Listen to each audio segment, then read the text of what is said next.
producing batteries for in Europe and then combine them with recycling and offering the right services.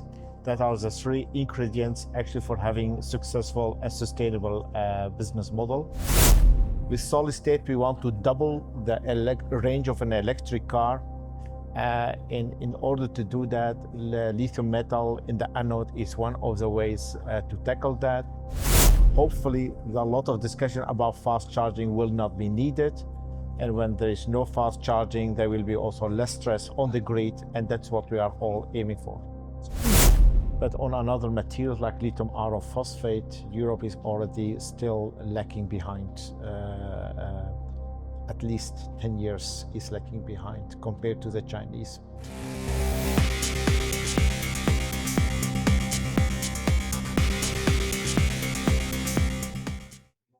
Meet Noshin Omar, engineer turned entrepreneur, daring to build safer, denser, fully European batteries. He blends deep science with bold risk, turning lab dreams to industrial reality, visionary ambition, technical grit, and a touch of existential doubt. Buckle up, this one goes deep. Noshin, welcome. Thank you very much. Can you give me a short introduction into what you do, about your company, and how you started the journey? Yes. Thanks for having me here. Noshin Omar, professor, but also chairman of AVESTA Holding, located in Belgium. We as a company are active in three main domains. Firstly, producing batteries for in Europe and then combine them with recycling and offering the right services. That are the three ingredients actually for having successful and sustainable business model. 90% of our business is in the field of stationary field. That means storage of energy from renewables, supporting the grid, making grid much more sustainable, reliable, and also safer. Just to mention what happened in Spain and Portugal a few months ago, just as an example of that. And with a very clear focus on European content. That means production in Europe, in handling everything in Europe according to European regulations. You recently announced you're making lithium metal anodes at scale in Europe. That's bold. What keeps you up at night about whether this pays off? The development of lithium metal for us was one of the first development that we started with to enhance the energy densities of solid-state batteries for electric cars. As we saw in the conference, fast charging is more and more important for electric vehicles because the range is not still sufficient long enough. With solid state, we want to double the range of an electric car. In order to do that, lithium metal in the anode is one of the ways to tackle that. But that means also, hopefully, a lot of discussion about fast charging will not be needed. And when there is no fast charging, there will be also less stress on the grid. And that's what we are all aiming for. It's very interesting how that actually solves multiple problems. Absolutely. And how do you balance energy density, cycle life, safety? Which trade-offs do you need to make? Any technology of batteries, it's a combination of different elements: energy, power, cycle life, and safety.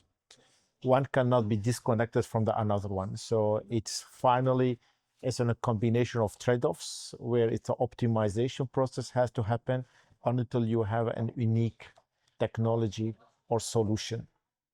So we are much more focused on the energy density for the cars because it will help a lot of problems, but also with acceptable cycle life, which is actually close to the life cycle of a vehicle, so that the replacement of a battery should not be needed.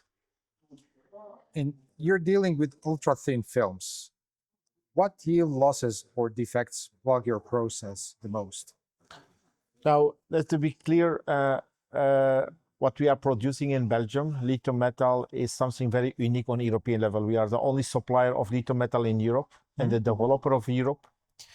This is existing from a while in Japan, Korea, in America, but not in European level. So we are fully dedicated to optimization of the processes behind that and to scale that up accordingly to make it much more cost efficient. But we are also still not at the mass scale of series production, and that's something which we are working on it day and night. And what's your approach on interface engineering, electrolyte, electrode contact? Our main focus is upscaling the interfaces between the solid electrolyte and the anodes, which is the most critical part. Design of the batteries as such, where pressure should to be applied, but in a proper way, in a homogeneous way, to secure the long life cycle and also to enhance the safety and to increase the energy density, of course, accordingly. And how do you test for degradation, dendrites, terminal run rate? The testing is happening at laboratory levels based on specific conditions, specific cycles, but also it happens sometimes also in the fields, depending what the customer requirements are.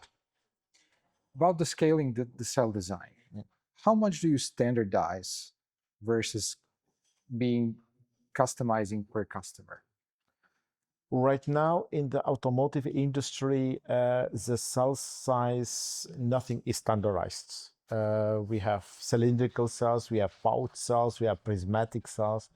Still there, a lot of standardization is still possible. We have our own design, which is limited to two form factors, which we are sharing with our customers. But of course, we are also not able to do everything.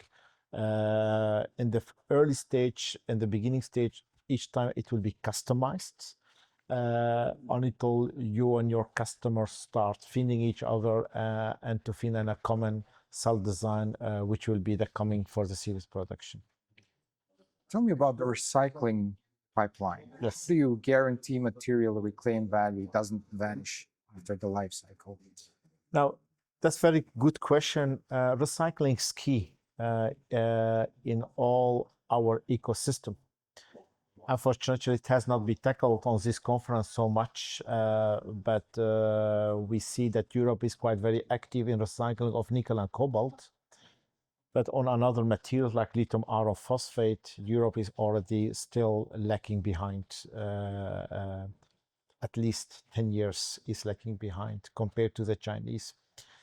One of the reasons why I'm also in Bosnia to explore the opportunities for first lithium-iron-phosphate recycling plant, because the coming years we will be expecting 100,000 tons end-of-life batteries coming back, which they have to be recycled.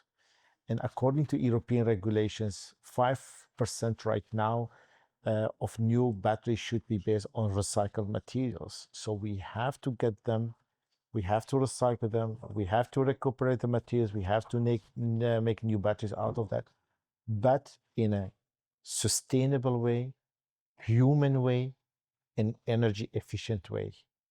And not just by keeping the batteries into the cars and to send them in Africa for second markets. So interesting.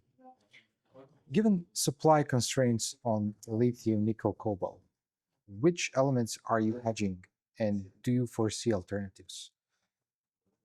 Now, the good thing is that the market will not just be depending on one technology. We will be needing nickel, we will need cobalt, we need manganese, we'll be needing also lithium-iron-phosphate, but also sodium. But also definitely solid state technology for cars, but as well also hydrogen in the future and redox flow batteries. So now there is a mature technology for nickel and cobalt, where the technology is quite very mature by hydrometallurgical processes, pyrometallurgical processes, but still a lot of steps have to be done for lithium-iron-phosphate because the output materials are less value than the nickel and cobalt, but environmentally we have to care about them. Mhm. And it's an European regulation. They have to be recycled accordingly as well. So we cannot just drop them in the nature. So, what's your approach to battery passports, transparency, life cycle tracking? Yeah. You know, It's something very key. It was a great initiative from European Commission to tackle that, to bring it forward. From my point of view, it came quite late, and it is still not aggressive enough. The target, defined target, should be much more aggressive to meet our environmental requirement and targets that we have defined. so back to the batteries. What's the error margin or allowable failure rate you must hit to commercially be viable? Now, from a recycling point of view, recycling, let's say, economical approach of recycling for lithium iron phosphate is different from nickel and cobalt. From nickel and cobalt, your main profit is coming from recuperation of nickel and cobalt and to sell them on the international markets. For lithium iron phosphate right now, the output materials are low, so the net is negative. However, the recycling market there is based on a gateway fee. So to get that recycled, you should to give some and to pay specific a fee for that. And that fee is a part of the total cost of ownership that you have to calculate. You have to bring that into account. But nevertheless, we see also from another side tough restriction from China coming up, which will go into force by 8th of November. So there will be restriction on graphite, lithium, and so on. So that means that pricing of lithium and graphite and iron phosphate will go up, and that will make the recycling business for lithium iron phosphate much more attractive. And when a big automaker says, we'll buy from the cheapest global bidder, how do you compete with Asian incumbents? Now, again, we are moving towards protection of local markets. It's not all just comparing prices on the offers. We have to look to the total pricing of the value chain. There are a lot of elements that we have to take into consideration to come to a total pricing or on a cost. And then you can have a clear view if it's cheaper or not. Often customers are looking to the quotation pricing, but without neglecting the insurance cost, transportation cost, the risk cost, debt, interest cost, and so on. If you take them all, you come to the conclusion producing batteries or recycling batteries in a country like Bosnia will be much more attractive than buying them actually from China. So, what was the toughest regulatory or permitting challenge you faced? Long permits for gigafactories in the entire European Union. How do you think about entering new geographies? Do you localize manufacturing and ship from Belgium, or Localization for us is a key. The reason because we make our logistics process very easy, controllable, and also safer. Transportation of batteries is not an easy approach. You are dealing finally with danger goods from recycled materials or either from finished materials. And to have your production close to your end customers, it makes your logistics much easier, cost lower, and also much more efficient accordingly. So the plants in Belgium will be serving much more some specific countries like Germany, France, Benelux, and some part of France. But for another customers, that is why we have been expanding in the countries like Macedonia, and we are exploring further to have a larger footprint in the Balkan region. and what's the biggest misconception people have about the battery startups? Um, unfortunately, we in Europe are not risk-minded to support startups, to support good ideas, while in US, in China, they are. And that is why in China, and a small player, we didn't exist 3 years ago, can become a billion turnover company in a short time, because the regulations and the risk appetite is quite high. And that is, unfortunately, we don't have such kind of mindset of investors and financial institutions. So finally, what's your take and vision on solid state batteries?